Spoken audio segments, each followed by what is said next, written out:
ఇప్పుడు ఎక్కడ చూసినా ఏఐ గురించే వినిపిస్తుంది కదా.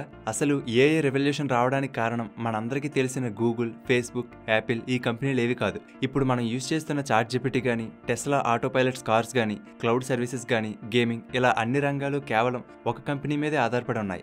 అదే ఎన్విడియా. ఈ కంపెనీ గురించి చాలా తక్కువ మందికి తెలుసు. ఒకప్పుడు కేవలం 30 రోజులు సర్వైవ్ అవడానికి మాత్రమే ఈ కంపెనీ దగ్గర డబ్బులున్నాయి. శాలరీలు ఇవ్వడానికి డబ్బులు లేక ఉద్యోగులను జాబ్ నుండి తీసేయాల్సి వచ్చింది. తయారు చేసిన ఫస్ట్ ప్రొడక్టే ఫెయిల్ అయిపోయింది. కానీ ఇప్పుడు 5 ట్రిలియన్ మార్క్ని క్రాస్ చేసిన ఒకే ఒక కంపెనీ ఇది. అంటే ఈ కంపెనీ విలువ మన రూపాయల్లో 4,43,00,00,000 కోట్లు. ప్రస్తుతం చూసుకుంటే ప్రపంచం మొత్తం మీద 195 దేశాలుంటే వాటిలో 191 దేశాల జీడిపి కన్నా ఎన్విడియా మార్కెట్ క్యాప్ అంటే ఈ కంపెనీ విలువ ఎక్కువ. అంటే అర్థం చేసుకోండి ఈ కంపెనీ ఎంత పెద్దదో. సో అసలు ఏంటి ఈ కంపెనీ? ఈ ఎన్విడియా ఎలా స్టార్ట్ అయింది? ఏ ప్రపంచాన్ని ఎలా డామినేట్ చేసింది? అసలు ఈ కంపెనీ బిజినెస్ మోడల్ ఏంటి? ఒకప్పుడు దివాలా తీయడానికి దగ్గరలో ఉండే కంపెనీ ఇప్పుడు యాపిల్, గూగుల్, అమెజాన్, టెస్లా వంటి అన్ని పెద్ద కంపెనీలను దాటి ప్రపంచంలోనే అతిపెద్ద కంపెనీగా ఎలా ఎదిగింది? ఇలాంటి ఎన్నో ఇంట్రెస్టింగ్ విషయాలు ఈ వీడియోలో చెప్పుకుందాం. కాబట్టి ఈ వీడియోని చివరి వరకు మిస్ కాకుండా చూడండి. ఎన్విడియా స్టోరీలో ముఖ్యంగా చెప్పుకోవాల్సింది జెన్సన్ హ్యూయాంగ్. ఈయన తైవాన్లో పుట్టినప్పటికీ వాళ్ళ ఫ్యామిలీ థాయిలాండ్కి వలస వెళ్ళిపోయింది. కానీ ఆ టైంలో థాయిలాండ్లో అల్లర్లు, నిరసనలు ఎక్కువగా ఉండడంతో వాళ్ళ పేరెంట్స్ 9 ఏళ్ల వయసులోనే జెన్సన్ని అమెరికాలోని వాళ్ళ అంకుల్ ఇంటికి పంపేశారు. అలా చిన్న వయసులోనే జెన్సన్ అమెరికా వెళ్ళిపోయాడు. టీనేజర్గా ఉన్నప్పుడే ఒక రెస్టారెంట్లో వెయిటర్గా, డిష్ వాషర్గా పనిచేస్తూనే ఎలక్ట్రికల్ ఇంజనీరింగ్లో మాస్టర్ డిగ్రీ కంప్లీట్ చేశాడు. తర్వాత AMD కంపెనీలో మైక్రో ప్రాసెసర్ డిజైనర్గా, LSI లాజిక్ అనే కంపెనీలో టెక్నికల్ ఆఫీసర్గా పనిచేసేవాడు. ఆ కంపెనీలలో వర్క్ చేస్తున్నప్పుడే క్రిస్ మలచౌస్కీ, కర్టిస్ ప్రియం అనే మరొక 2 ఇంజనీర్లు ఫ్రెండ్స్ అయ్యారు. వీళ్ళ ముగ్గురు జాబ్ మానేసి ఏదైనా కొత్త కంపెనీ స్టార్ట్ చేయాలని డిసైడ్ అయ్యారు. ముందు అసలు ఏం తయారు చేయాలనుకుంటున్నారో డిసైడ్ అవ్వడానికి ఎన్నోసార్లు కాఫీ షాప్లలో మీట్ అయ్యి డిస్కస్ చేసుకునేవారు. PC ఇండస్ట్రీ అప్పుడప్పుడే స్టార్ట్ అయింది. PC మ్యానుఫ్యాక్చరింగ్ స్టార్ట్ చేద్దామంటే అప్పటికే చాలా పెద్ద కంపెనీలు రేస్లో ఉన్నాయి. ఆ కంప్యూటర్లు కూడా చిన్న చిన్న ఆఫీస్ వర్క్లు చేసుకోవడానికి యూజ్ అయ్యేవి. ఆ తర్వాత 2D and 3D video games start అవుతున్నాయి. కానీ అప్పుడు ఉన్న CPUలు 3D గ్రాఫిక్స్ హ్యాండిల్ చేయలేకపోయేవి. కాబట్టి ఇలాంటి 3D గ్రాఫిక్స్ కోసం సెపరేట్ చిప్ని డిజైన్ చేస్తే బాగుంటుందని అనుకున్నారు. కానీ అది రిస్క్ అనే చెప్పాలి. ఎందుకంటే గేమింగ్ అప్పుడే స్టార్ట్ అయింది. ఫ్యూచర్లో దానికి అంత గ్రోత్ ఉంటుందో లేదో తెలియదు. అన్ని కంపెనీలు ఆఫీస్ వర్క్స్కి, బిజినెస్ వర్క్స్కి సంబంధించిన ఎక్సెల్, వర్డ్ వంటి సాఫ్ట్వేర్లను డెవలప్ చేస్తుంటే వీళ్ళు మాత్రం గేమింగ్ మీద ఫోకస్ చేయాలనుకున్నారు. అలా ముగ్గురు ఇంజనీరింగ్ ఫ్రెండ్స్ కలిసి 1993లో ఎన్విడియా అనే కంపెనీని స్టార్ట్ చేశారు. కంపెనీ పేరు ఎన్విడియా అని ఎలా పెట్టారంటే ఆ కంపెనీ ఫౌండర్స్ వాళ్ళు వర్క్ చేస్తున్నప్పుడు ఏదైనా ఫైల్ని సేవ్ చేయవలసి వచ్చినప్పుడు NV అని సేవ్ చేసేవారు. అంటే నెక్స్ట్ వెర్షన్ అని. అందుకని వాళ్ళు NV అనే లెటర్స్ ఉండే పదాలను వెతికారు. అలా సెర్చ్ చేస్తున్నప్పుడు వాళ్ళకి ఇన్విడియా అనే లాటిన్ వర్డ్ దొరికింది. దాని అర్థం ఎన్వి అంటే అసూయ. అలాగే అసూయకి సింబాలిక్గా ఇన్విడియా అనే రోమన్ దేవత కూడా ఉంటుంది. ఈవిడ విషపు నాలుకతో, అసూయతో నిండిన పచ్చని కళ్ళతో ఉంటుంది. ఈ ఇన్విడియా అనే పదం నుండి ఎన్విడియా అనే పేరు పెట్టారు. అలాగే లోగో కూడా చూసుకుంటే గ్రీన్ కలర్లో ఉండే ఒక కన్ను బొమ్మలా ఉంటుంది. ఇదంతా ఎందుకంటే తాము తయారు చేసే చిప్ల యొక్క కంప్యూటింగ్ పవర్ను చూసి, వాళ్ళు డెవలప్ అవుతున్న స్పీడ్ని చూసి మొత్తం టెక్ ఇండస్ట్రీ జలస్గా ఫీల్ అవ్వాలి, అసూయపడాలని వాళ్ళు ఆ పేరు పెట్టారు. సరే, కంపెనీ అయితే స్టార్ట్ చేశారు. కానీ వర్క్ స్టార్ట్ అవ్వాలంటే ఫండింగ్ కావాలి కదా.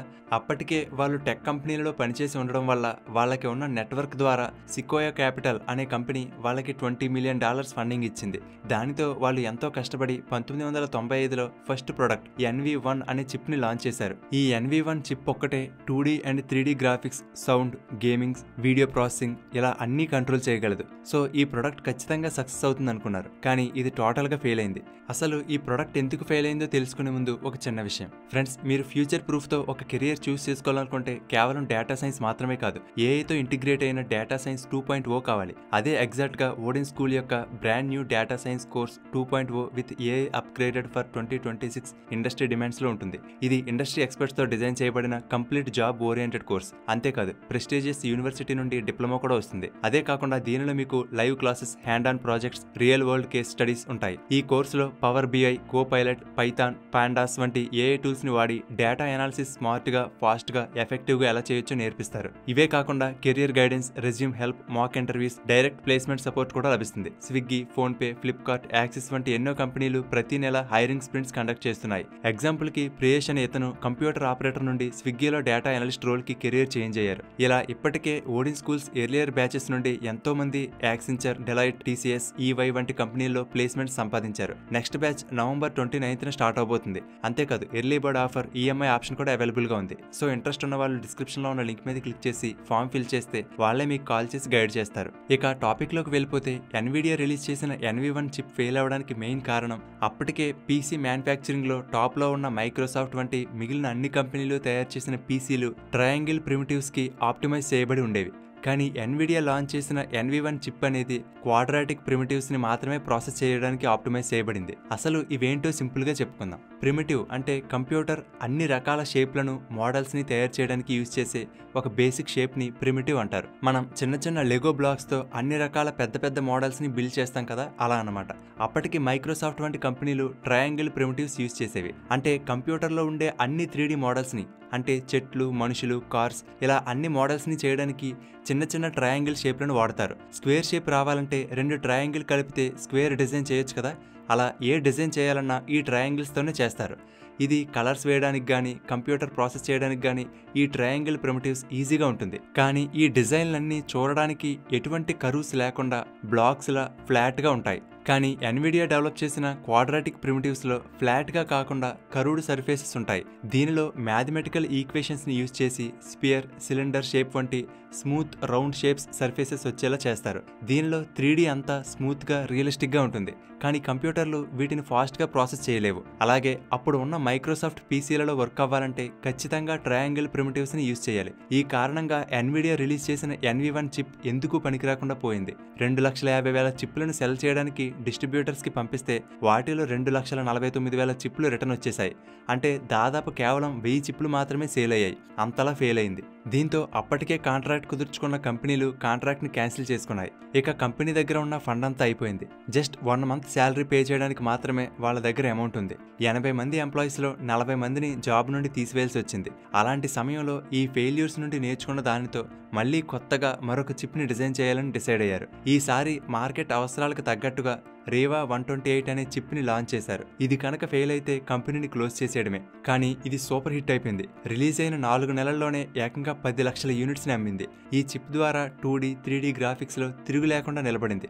గేమ్స్లో లైటింగ్, షాడోస్ అండ్ మోషన్స్ అన్నీ పర్ఫెక్ట్గా ఉండడం వల్ల గేమ్స్ చాలా రియలిస్టిక్గా ఉండేవి. ఆ తర్వాత నుండి ఎప్పటికప్పుడు సరికొత్త చిప్స్ని రిలీజ్ చేస్తుండడంతో కంపెనీ సేల్స్ పెరిగి కంపెనీ లాభాల్లోకి వెళ్ళింది.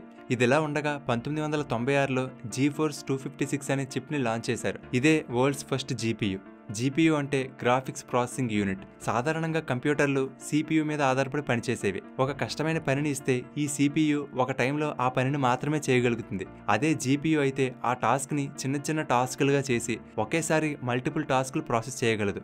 అంటే ప్యారలల్ ప్రాసెసింగ్ చేస్తుంది. CPU మరియు GPU పనితీరుకి తేడా తెలియాలంటే ఒక వీడియో ఎగ్జాంపుల్ చూస్తే అర్థమవుతుంది.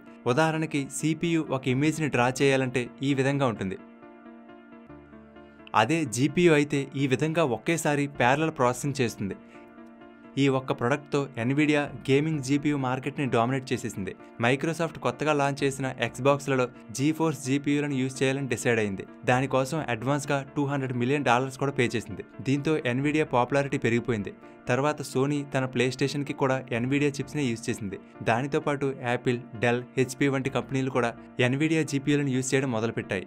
ఈ GeForce 256 GPUతో ఎన్విడియా కంపెనీ దశ మారిపోయింది. ఊహించినంత డబ్బు వచ్చింది. ఆ డబ్బుతో టాలెంట్ ఉన్న బెస్ట్ ఇంజనీర్లను హైర్ చేసుకుంది. తనకు కాంపిటేటర్గా ఉన్న కొన్ని కంపెనీలను కొనేసింది. ఈ చిప్లను డిజైన్ చేస్తూనే 2006లో Jensen computer unified device architecture CUDA అనే సాఫ్ట్వేర్ ప్లాట్ఫామ్ని డెవలప్ చేశాడు. దీని ద్వారా ఎన్విడియా GPU ఫుల్ పవర్ని కేవలం గేమింగ్ కోసమే కాకుండా జనరల్ పర్పస్ కంప్యూటింగ్ కూడా డెవలపర్స్ యూటిలైజ్ చేసుకునేలా చేశాడు.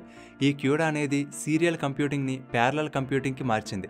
దీనితో డీప్ లెర్నింగ్ స్టార్ట్ అయింది. డీప్ లెర్నింగ్ అంటే కంప్యూటర్లు ప్రోగ్రామర్స్ హెల్ప్ లేకుండానే వాటంతట అవే నేర్చుకోగలిగే ఒక AI మెథడ్. మనం ఇచ్చిన డేటా నుండి కంప్యూటర్ తనంతటదే నేర్చుకోగలదు. దానికి ఈ ఎన్విడియా GPU పర్ఫెక్ట్గా సెట్ అవుతుంది. మనం ఇప్పుడు ఎంత గొప్పగా చెప్పుకుంటూ యూజ్ చేస్తున్న ఈ AIకి, డేటా సైన్స్, డీప్ లెర్నింగ్కి డోర్స్ ఓపెన్ చేసింది ఈ CUDAనే. అసలు ఇవేమీ లేని ఆ 2006వ సంవత్సరంలోనే జెన్సన్ ఈ CUDA మీద ఎంతో ఇన్వెస్ట్ చేసి దీనిని డెవలప్ చేశాడు.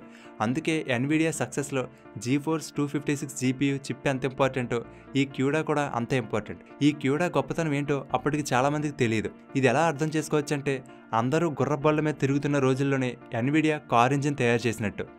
అసలు స్పేస్ జర్నీ చేయవచ్చు అనే ఆలోచన లేని రోజుల్లోనే ఎన్విడియా రాకెట్ని రెడీ చేసి ఉంచినట్టు. ఫ్యూచర్లో 20 సంవత్సరాల తర్వాత రాబోయే టెక్నాలజీకి అవసరమైన క్యూడాని ఆ రోజుల్లోనే ఎన్విడియా డెవలప్ చేసింది. ఈ క్యూడా కేవలం ఎన్విడియా దశనే కాదు, మొత్తం టెక్ ఇండస్ట్రీనే మార్చిపోతుందని ఎవరు ఊహించి ఉండరు, ఒక జెన్సన్ తప్ప. దానికంటూ సరైన టైం రావాలి. అది 2012లో వచ్చింది. ఎలా అంటే గ్లోబల్గా ప్రతి సంవత్సరం ఇమేజ్ నెట్ కాంపిటీషన్ జరుగుతుంది. అంటే ఒక ఇమేజ్లోని ఆబ్జెక్ట్స్ని పర్ఫెక్ట్గా రికగ్నైజ్ చేసే సాఫ్ట్వేర్కి సంబంధించిన కాంపిటీషన్ అది. ప్రపంచంలో ఉన్న అన్ని టీంలు పోటీ పడతాయి. అయితే 2012లో ఎలెక్స్నెట్ అనే న్యూరల్ నెట్వర్క్ సాఫ్ట్వేర్ ఆ కాంపిటీషన్లో గెలిచింది. ఈ డీప్ లెర్నింగ్ న్యూరల్ నెట్వర్క్ని ట్రైన్ చేయడానికి 12 లక్షల ఇమేజెస్ల డేటాని ఇచ్చి దీనిని ట్రైన్ చేశారు. దానికోసం వాళ్ళు ఎన్విడియా జీపీయూలని యూజ్ చేశారు. ఇది ఒక ఇమేజ్లోని ఆబ్జెక్ట్లను సక్సెస్ఫుల్గా ఫైండ్ అవుట్ చేయగలిగింది. 2012లో జరిగిన ఈ సంఘటన ఏఐలో ఒక బిగ్ బ్యాంగ్ మూమెంట్ అని చెప్పుకోవచ్చు. ఈ కాంపిటీషన్ తర్వాత నుండి ఏఐలో మరింత పరిశోధనలు పెరిగాయి. అండ్ ఈ సాఫ్ట్వేర్కి ఎన్విడియా జీపీయూలను యూజ్ చేయడంతో ఎన్విడియాకి మంచి గుర్తింపు వచ్చింది. మరొక వైపు 2018 కాలంలో బిట్కాయిన్కి డిమాండ్ బాగా పెరగడంతో క్రిప్టో మైనింగ్ విపరీతంగా పెరిగిపోయింది. క్రిప్టో మైనింగ్లో కూడా ఎక్కువ ప్రాసెసింగ్ పవర్ ఉన్న జీపీయూలను యూజ్ చేసేవారు. సో క్రిప్టో మైనింగ్ చేసే వాళ్ళంతా ఎన్విడియా జీపీయూలను యూజ్ చేయడం మొదలుపెట్టారు. గేమింగ్ కోసం డెవలప్ చేసిన ఈ జీపీయూలను కూడా వీళ్ళే విపరీతంగా కొనేసేవారు. సో కొన్నిసార్లు ఈ జీపీఎల్ షార్టేజ్ కూడా వచ్చేవి. ఇదిలా ఉండగా 2022లో రిలీజ్ అయిన ChatGPT ఏఐ రంగంలో ఎంత సెన్సేషన్ క్రియేట్ చేసిందో మనందరికీ తెలిసిందే. ఈ ChatGPTని లాంచ్ చేసిన ఓపెన్ ఏఐ కంపెనీ ఈ డేటాని ఫాస్ట్గా ప్రాసెస్ చేయడానికి ఎన్విడియా జీపీయూలని యూజ్ చేసింది. ఎందుకంటే సాధారణంగా సిపియూలకి 2 to 64 కోర్స్ ఉంటాయి. అదే ChatGPT కోసం యూజ్ చేసిన ఎన్విడియా H100 అనే జీపీయూకి 16,000 కోర్స్ ఉంటాయి. నార్మల్ సిపియూతో ChatGPT ఏఐ మోడల్ని ట్రైన్ చేయాలంటే 110 సంవత్సరాలు పడుతుంది. కానీ అదే ఎన్విడియా జీపీయూతో కేవలం 15 నుండి 30 రోజుల్లో ట్రైన్ అయిపోతుంది. ఎంత డిఫరెన్స్ ఉందో అర్థం చేసుకోవచ్చు. ChatGPT సక్సెస్ తర్వాత అన్ని కంపెనీలు కూడా ఏఐని యూజ్ చేయడం మొదలుపెట్టాయి. Tesla autopilot, Google DeepMind, Meta AI వంటి కంపెనీలు సొంతంగా ఏఐ మోడల్స్ని డెవలప్ చేసుకున్నాయి. దానికోసం ఎన్విడియా జీపీయూలని యూజ్ చేయడం మొదలుపెట్టాయి. దాంతో ఎన్విడియా జీపీయూలకు డిమాండ్ విపరీతంగా పెరిగిపోయింది. మరొక వైపు గూగుల్, మైక్రోసాఫ్ట్, అమెజాన్, ఒరాకిల్ వంటి కంపెనీలు వాటి డేటా సెంటర్లలో ఎన్విడియాకి చెందిన చిప్లని యూజ్ చేస్తున్నాయి. ఈ డేటా సెంటర్లలో యూజ్ చేసే రీసెంట్గా రిలీజ్ అయిన high and AI graphics processor single unit cost $40,000 ఉంటుంది. అంటే దాదాపుగా 35 లక్షలు. అదే ఫుల్ ర్యాక్ అయితే 8 కోట్లు, అదే ఫుల్ క్లస్టర్ అయితే 800 కోట్లు ఉంటుంది.